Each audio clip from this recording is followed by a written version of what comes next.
Good morning, everyone, and it is Friday. It is the People's Portfolio. We're into episode 7, guys. Things are going really, really well right now across the channel and across both portfolios that we're all kind of 3-4 strategies we're running. Everything's going pretty well. But for the People's Portfolio today, guys, I'm really eager just to dive into it and just show you guys what we've got to look at today, okay? So the first one coming into is, I think it was from our boy Jamie Langston. He's doing pretty well with some of the positions he's shown us now. But this one we're talking about is Juan Foyth. Okay, now Foyth is a name that will be familiar to most of you, of course. Backup centre back for Tottenham. Young, been given lots of chances by the manager. And, is he going to make a step up this year? Is he going to play more games? Is he going to come on to better form? And is he going to go and really make a name for himself in that Tottenham lineup? Okay, now one of the first things, and again I mentioned this before when talking about Tottenham, we had somebody recommend a player, I can't remember who, and I think it was actually just a comment. I was just chatting away with him.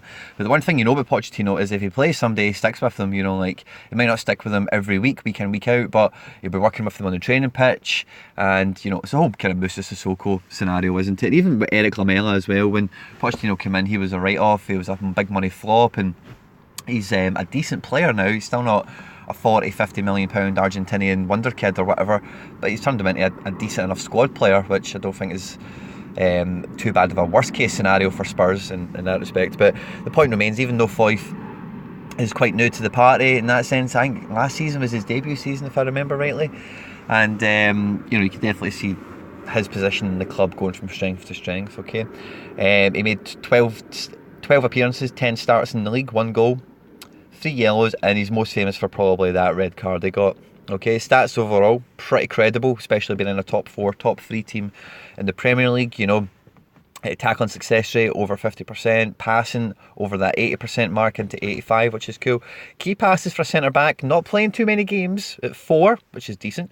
And yeah, even dribbling, taking a ball by somebody and playing it to the fullback, playing it to the centre mid, pretty strong.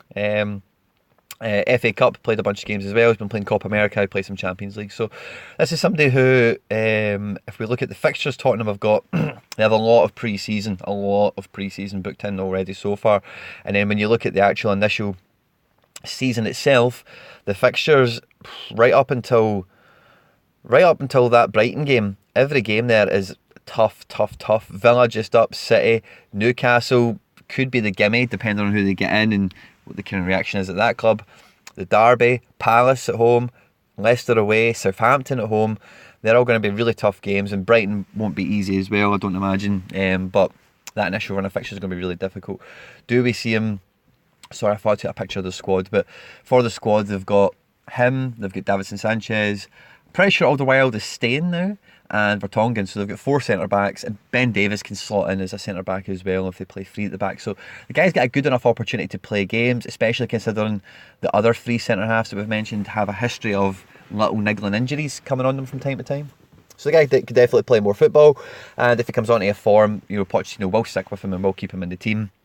So what price is he sitting at now? 86 pence.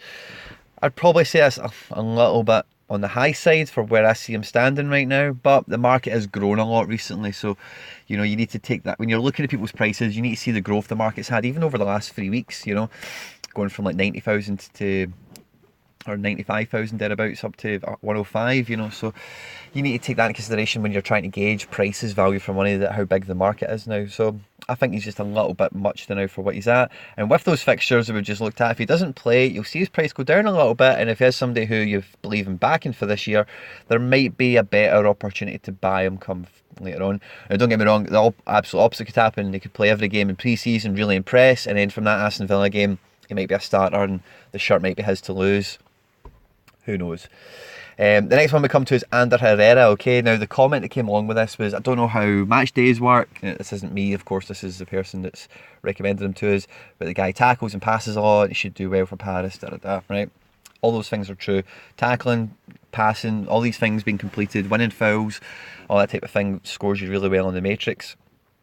But look at it, I think he played about 30 games for Man United. I just clipped it out, this screenshot. But clearances and interceptions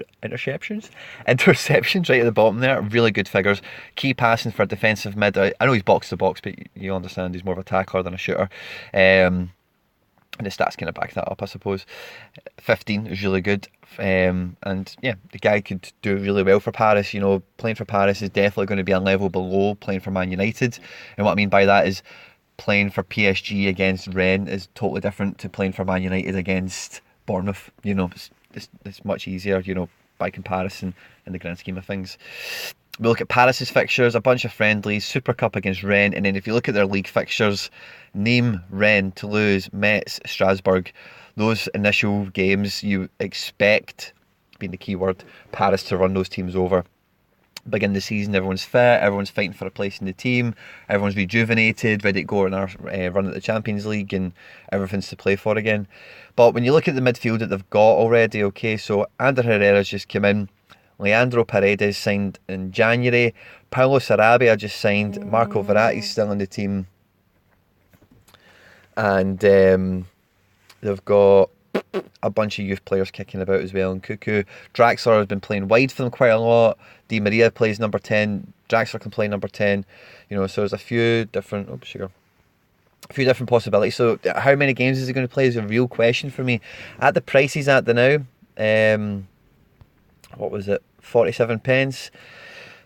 I think that's quite fair. You know, if he plays a lot, he plays in Europe and whatever, you could probably see his price rise up to more than that, certainly, I would imagine. But it really depends on how many games he's going to play. And with that squad, it's really hard. They're probably going to play free in midfield. Paredes has been signed to be the ball player to replace like Pastore and Rabiot, that kind of guy. Verratti's been there forever, probably wears the armband from time to time if I'm not mistaken. And then in Cuckoo's an exciting guy coming through. Draxler's a key player, Di Maria's a key player. And then there's other guys here who I don't really know, like Insoke, Dina, Hemmans, and Tofiki at the bottom there. So it's really hard to tell how many games he'll play, and I think that's the real decider on Ander Herrera. But when you look at the fixtures, again, you've got good possibility that he'll play one or two of those games, and if he runs it, then who knows, he scores a goal, gets an assist, and they keep a clean sheet, he could win some dividends quite easily. The next guy we come to is Mariano Diaz, someone who we are not a stranger to on the index. Okay, so Mariano is somebody who we bought a bunch of times when he was at Lyon making the transfer to Real Madrid, and he's in a really funny position right now. The guy's a talented striker, there's no two ways about it. Last season for Real Madrid, 3 starts, 3 goals, 10 appearances off the bench. His numbers there are okay, but the season before that at Lyon, 30 starts, 18 goals, 4 assists, and you look at those stats right up and down, very credible, very, very solid. Right foot, left foot, inside the box, outside the box, headers, a penalty, you know, a really good striker. The news we're looking at for this guy, he's got a bit of a link to Spurs, and I think, you know what, this guy might be okay with being number 2 to Harry Kane if he's going to play like 20 games a season, 25 games a season, starting cup games, coming off the bench, filling in for Harry Kane to rest him. He could probably be quite happy with that, I would think, because he was probably brought in. The thing about him is, right, is Zidane sold him to Lyon. Zidane left, did great at Lyon, and then the Spanish guy, Lopetegui, bought him back. He get bagged, Solari came in, he get bagged, Zidane's back, and Zidane's not really played him. He has been injured a bit as well. Have I got a picture of that? Yeah. So if you look at his flash scores and you go through his season, you'll see little spates of injuries for 3-4 matches. So that's maybe played a bit of a part in how he didn't feature as much. But again, a lot of pre-season, so if he plays pre-season and presses, it'll be for the scouts probably. I can see, especially with signing Jovic and Hazard. I've got Vinicius on the books. I don't know what's happening to my list. Sounds like I've got a lisp today. Benzema's a manager favourite. So if he plays these games, scores against Arsenal, does well against whoever, it might just be putting him in the shop window for somebody. But even if he does come in and he plays any kind of games, that initial period of fixtures, Celta Vigo, Valladolid, Villarreal, Levante, that is a nice 4 chunk. You know, he could come off the bench and score, certainly. It might be even start if Jovic doesn't hit the ground running. Who knows? But yeah, I like the guy. He's got a lot of potential. It just really depends on, number one, if he stays at Real Madrid, I think his game time is going to be minimal, to be honest. But if he leaves, I think he could be a real standout for somebody. And if he does leave at the price he's at now, I think he's a bargain if he leaves. Jonathan Panzo's the next one. Okay, now I've seen this guy's name floating about. Don't know too much about him until we dug into it today. So 62 pence. He's not played a senior game. He's wanted on loan by Utrecht, which is okay if he goes there and stands out. We've seen the rise that somebody like Mason Mount has had by when he did play for Vitesse, and we've seen similar with some other guys who have been in Holland, not at Ajax or PSV. But he's a under-17 World Cup winner. Big centre half, came from Arsenal, I want to say, and went to Monaco. He's not quite got a game yet. Watch this space, I would say. 62 pence, it's not a definite. Now, the next guy recommended two guys. Now, I did a tweet a while ago. I was just dying for some fresh blood, something fresh to look at. And he gave us Jovan Cabral. That was the first one. I've already looked into this guy quite a lot. Nothing really ticked massive boxes for me, but the bit of blurb that came with him was, if he steps up to replace Bruno Fernandes, he could be the next one on the conveyor belt. So I would just say, remember the name, watch this space, do your own research if you're interested. But the other guy he gave us was Calvin Stengs. Okay, now Calvin Stengs I think is really appealing. Okay, the guy's 20 years old. He's been on a great rise for the last 3 months. His stats are really credible, for a 20-year-old playing at AZ Alkmaar, so 20 starts, 3 goals, 4 assists is decent. Key passes nice and high, passing high, shots on target around that 50% mark. And he's tackling and clearing the ball, the guy's doing really well in his development. And if you look at the whoscored.com, if it makes it a bit easier for you, shots per game 2.24, tackles per game really high, dribbles per game really high. So for a winger in modern football at 20 years old, the guy is already ticking a lot of boxes. As soon as that goal and assist tally goes up a bit, hopefully this season for whoever he plays for, then you can see this guy being the next kind of guy everyone's after out of Holland. If you look at the press stuff about him, he expects to be at AZ next year. He's in the 21, what players to watch, and he said he wants to move to Barca, but I don't think any Dutch player who wouldn't want to move to Barca. So somebody to keep an eye on 100%. Jefferson Lerma, okay, now you'll know this name, the hard-hitting midfielder at Bournemouth, been on a nice increase for the last 3 months. Stats pretty solid, for a defensive mid. Interceptions 54, clearances 84. The guy's had a great season. Now, the one thing about Lerma is he loves to get booked. Every season he's had basically a yellow card in every 2 or every 3 games. So he will get suspended and he will lose you some matches in that sense. He has a tenuous link here to Spurs from caught offside, whoever they are. But Bournemouth players are getting linked by a lot of clubs now, guys like Ake, Fraser, Callum Wilson, so they will probably sell 1 or 2 players. They're not going to sell them all. Jefferson Lerma, they just bought him for big money after the World Cup.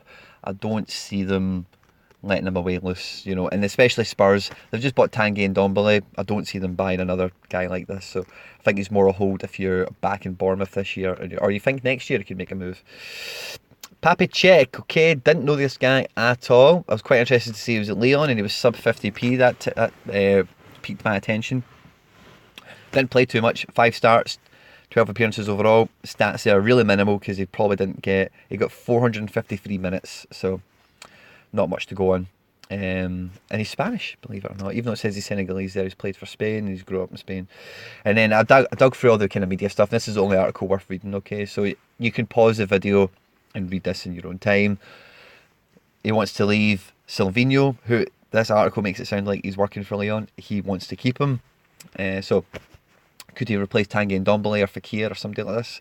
Watch this space. I think for 45p he is in a good position to buy. I'm trying to not say some of these things that we all hate to read on Twitter. Leandro Dendoncker, okay, now a name you might have not been familiar with when he went to Wolves. I was, and probably a bunch of you were as well. Decent enough Belgium centre mid, and he's had a great season in his debut in the Premier League. And you can see the stats there for yourself. The guy's done really, really well. 100% dribbling accuracy, which is crazy. And he's also got a crazy stat about his record for Wolves. I think when he's played, they've not lost or something like that. Now, Wolves have Europa League qualifiers to get factored into this, right? But otherwise, their fixtures at the beginning of the season are tough. If you look basically all the way to before they play Newcastle, the 26th of October. Leicester away, but you can read this yourself, don't need me to, but you can see they've got a tough run of fixtures and they're going to have Europa League qualifiers in there. So that is really going to be a black and white situation. It's either going to be Wolves that do great or they're going to do pretty poor. Think about Burnley last year. It's going to be really tough for them in the league. Europa League qualifiers don't go towards match day bonuses. It's only the competition proper. So bear that in mind, guys, okay? But the guy was linked to Man United before Wolves tied up his loan to be a permanent deal. So again, this might be somebody you think about longer term, carrying through into the next transfer windows further and beyond. But the guy's got great stats and great potential, and he's at a great club in Wolves, and I believe they'll have a good season this year. What a good season looks like. Might be a Europa League run, or it might be improving on the finish they had last season. Let's see what happens with them. And then the last one we come to is Milos Vejkovic. Now, I could not believe how cheap this guy was. I was familiar with his name. It rang a bell for me. At 20 pence, a starting centre-back in the Bundesliga. Who's an international. I think that is way underpriced. But then, we see he's got a broken toe. That'll be why. Okay, so he's 23, he's got a broken toe. A broken toe keeps you out for what, a month, 6 weeks? It's not... It depends what toe, I suppose, and how bad it is, but it's not going to be for months and months.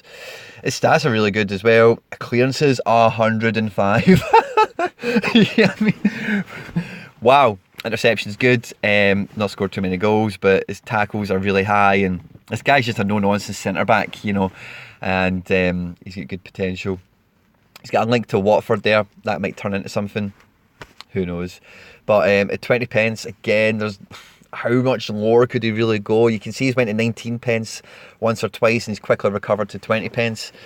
You know, so it kind of feels like he's on the ground, you know, but if this toe injury became something more serious, I don't know. But yeah, hey ho. So that's everyone we've got for the People's Portfolio today, guys. The decision we're going to make is going to be a tough one. Now, the People's Portfolio, we waited up until yesterday for Football Index to actually pay us out on the trading bonus. So this is basically a bit of a free hit this week, okay? Because we've got the trading bonus in. We did pretty well on this portfolio out of that. Portfolio as well as overall was doing pretty well. So we've got £32.51. I'm going to pause this. And we're going to go for Mariano Diaz, okay? For the simple reason that I think he's got a transfer in him this summer.